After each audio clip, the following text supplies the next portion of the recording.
په لغمان ولایت کې پر 800 جریبه شاړه ځمکه باندې زرګونه نیالګي کېنول کیږي.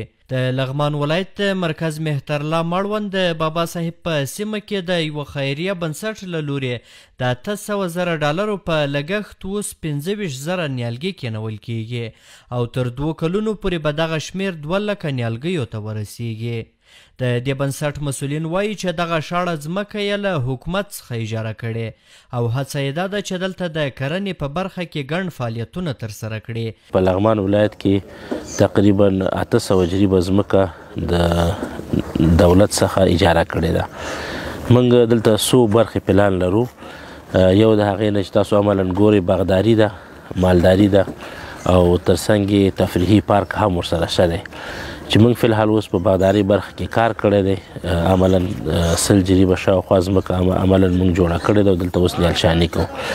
پلان مو دا دی چې دلته به د باغداري په برخه کې به موږ یو تحقیقاتي مرکز هم دلته لرو چې تر څو موږ د سیمې خلکو دپاره یو ښه نمونه وړاندې کړو، تر څو هغوی هم په باغداري برخه کې ډېرو ستونزو سره د سیمې خلک مخامخ دي. ځکه یو بوټی وکري هغه ناکام شي، نتیجې بازار موندنه ډېره زیاته نه وي، نو موږ د خلکو دپاره چې دغه سهولت هم رامنځته کړو. د دوی په خبره چې ګڼو کسانو ته یې د کار زمینه هم برابره کړې او په راتلونکو 2 کلونو کې به نږدې 400 کارګرانو ته د دایمي کار زمینه برابره شي. اوس هم موږ سره خلک کار کوي او تقریبا راتلونکي 2 کلونو کې به 300 کسان دلته روزمره راځي او دلته به کار کوي دایمي دپاره. دغه ځمکه کې موږ 8 لکه ډالر د دې تخمین ټاکلی دی چې موږ دغه 3 برخه کې به موږ دا په مصرف رسوو او 2 کلونو په موده کې به دا بشپړ کیږي. د دې بنسټ مسؤلین له نورو سوداګرو څخه هم غوښتنه کوي چې شاړې ځمکې آبادې او د کرنې په برخه کې دی هیواد تر یو بریده ځان بسیاینې ته ورسوي.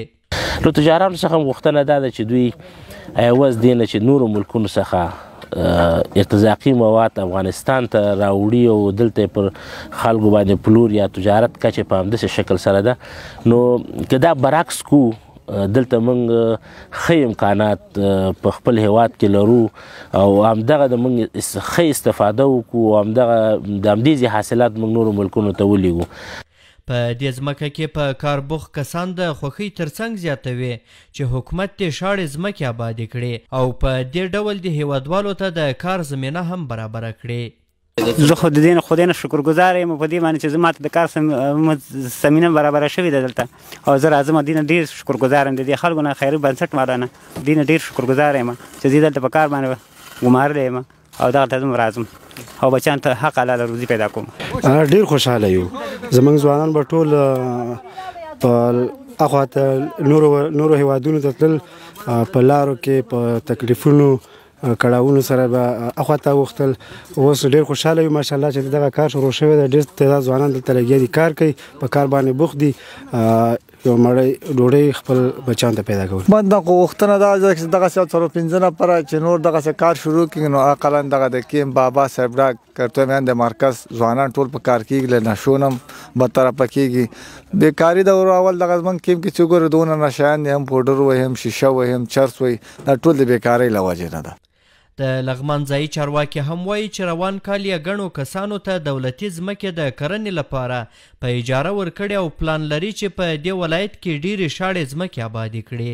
ځمکې موږ په اجاره ورکړي دي چې په هغه کې ګلخانې خلکو جوړې کړي دي او ښه عواید ترلاسه کوي او عواید دولت ته هم راځي، په اجاره هم ورکړي او همدغسې ولسونه هم تقریبا پکې مصروف دي، کار پکې کوي.